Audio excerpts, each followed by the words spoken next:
recently to you and Edmundo Gonzalez, the president-elect, essentially, of Venezuela.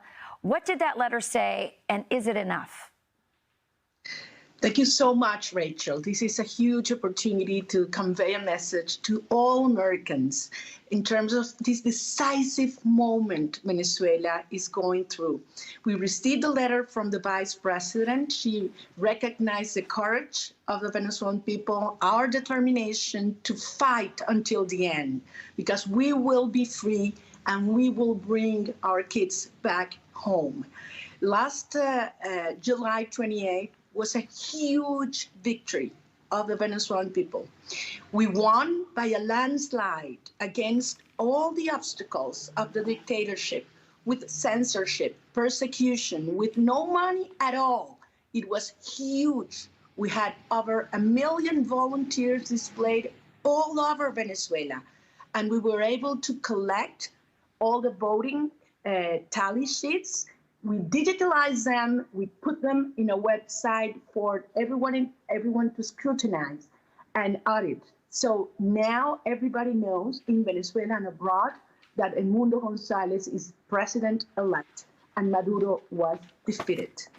So you talk about the persecution of the opposition. You were a victim of that. You were actually banned from running. You were the most popular candidate. You were banned from running. In fact, many people say you were trumped. They had fake corruption charges thrown against you. And then Edmundo stepped in because you could not run. Now Edmundo has won in this landslide. But many of the protesters who have taken to the streets, many of them young, brave kids, have now disappeared. They're being sent to re-education camps. They're in jail. They're being tortured. Tell us what's happening to them and if anybody in the international community is coming to their defense.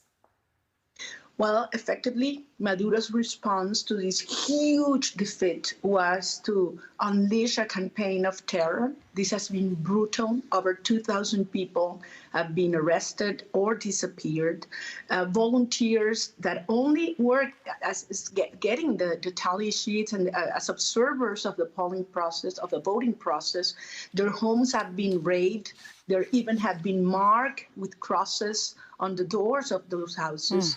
People are being stopped in the street and their cell phones are looked at and they get detained even if they tweeted or said something that supported us.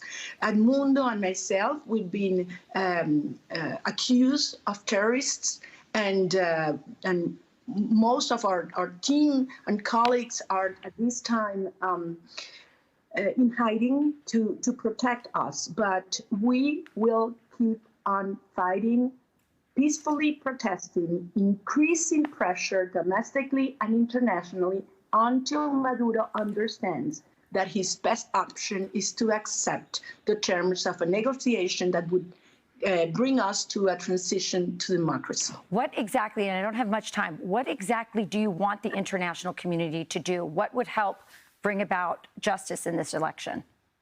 First of all, the international community and the United States have to hold Maduro accountable and his criminal regime by all means possible. Secondly, Edmundo Gonzalez has to be recognized as the president-elect because he is. Third, the international community has to stop Maduro from forcing our children to leave our country. We want to stop migration. And if this keeps going, millions of Venezuelans will leave. And we want that those that have gone out, even to the United States, come back to build our country.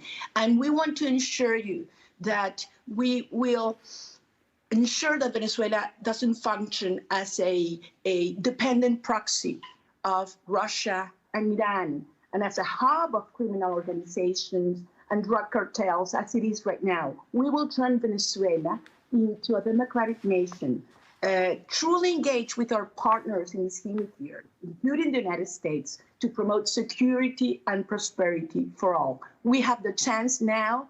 We need your support. And be sure that we will prevail. Well, Maria Corina Machado, you are probably the bravest woman in the Western Hemisphere. We pray for your cause, and we hope that people in the Harris-Biden administration are listening. Thank you for joining us this morning. Thank you very much, Rachel. You got it. Thank you.